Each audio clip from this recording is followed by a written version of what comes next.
Going to the cinema has been a big part of our lives for over a century now, and to me, movies aren't just a way to quickly pass the time or for just escapism. I feel the cinema is possibly one of the most important tools for the way we live our lives. Films are how we establish a connection to the people around us. No matter what age, gender, political views, race, or religion differences we have, we can quickly create a bond by talking about the last Star Wars movie or what our favourite moment in Lord of the Rings is. You shall not pass! However, my biggest concern at the moment is that the cinema may not be as popular as it once was. With historic box office lows, I can't help but wonder why people aren't going to the cinema as often as they used to. In a survey I conducted with 53 people, 81% said that they think Hollywood has a huge problem with too many franchise movies. So I asked some of my friends who are big film buffs on their thoughts. What do you think? Well, what do you know? I had a quick check, and I think you've got to, apart from Avatar and Frozen, you'd have to go back to the 90s to find the last sort of original movie that topped the box office worldwide in any particular year. We have slowly kind of seen people being more like, oh, we can't take too much of a risk. We have to be, it's risky enough. Like, they wouldn't have made, if they made Black Panther in 2008, that'd have been risky. But now people have been crying out for it. It's not a risky move. I think the tide is turning. People are potentially getting bored of seeing the same old thing. I know there's this sort of whole thing about superhero fatigue at the moment. I know James Cameron said it as well recently.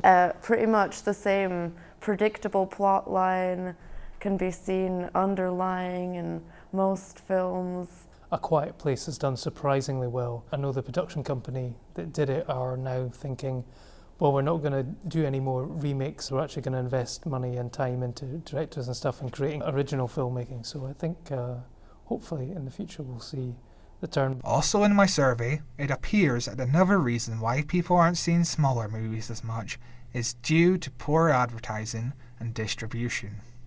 For example, a small brilliant movie like Thoroughbreds is only shown at one cinema out of the 4 main theatres in Aberdeen, which could make it difficult for people to be aware of this film or be able to see this film. You ever think about just killing him? How would you?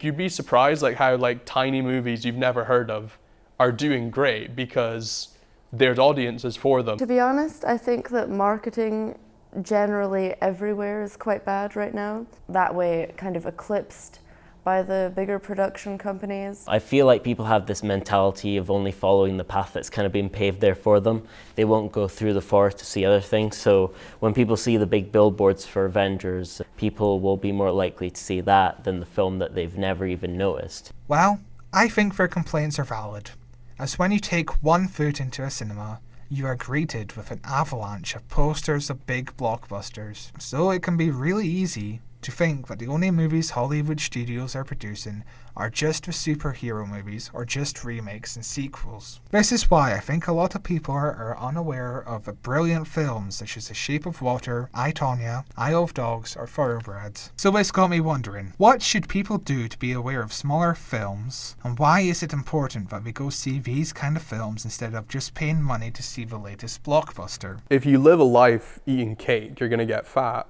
You're not going to be a healthy individual. So if you live your life just watching dumb blockbusters, especially if you want to be a creative person, then you're not going to make anything good. A lot of the time, if you're just watching American-made films, you get all the same sorts of characters with the same quirks because they all come from the same system written by people that have also been grown in that system. So varying your taste location-wise, you get different perspective from people of different classes. Check out lower budgeted and more independent movies, and you can find out about that by going to, find like your small cinema and try and support it as much as you can, because we need smaller cinemas in order for stuff like that. I usually just check IMDb. I'll just scroll through and see if there's anything that I maybe haven't noticed usually. I think it's just keeping in touch and sort of keeping your ear to the ground on Twitter and stuff like that to find out what people are talking about, and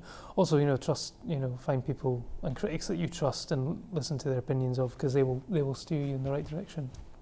if you find out about a film and you have the opportunity to go and see it, go find it. Like, support the people making it. You don't want, you know, to have them make like a beautiful movie that you like fall in love with and for you not to support it, because then you're never going to see movies like that again, because people are going to stop making them if they're not making money. Luckily, the art of independent cinema isn't completely dead yet.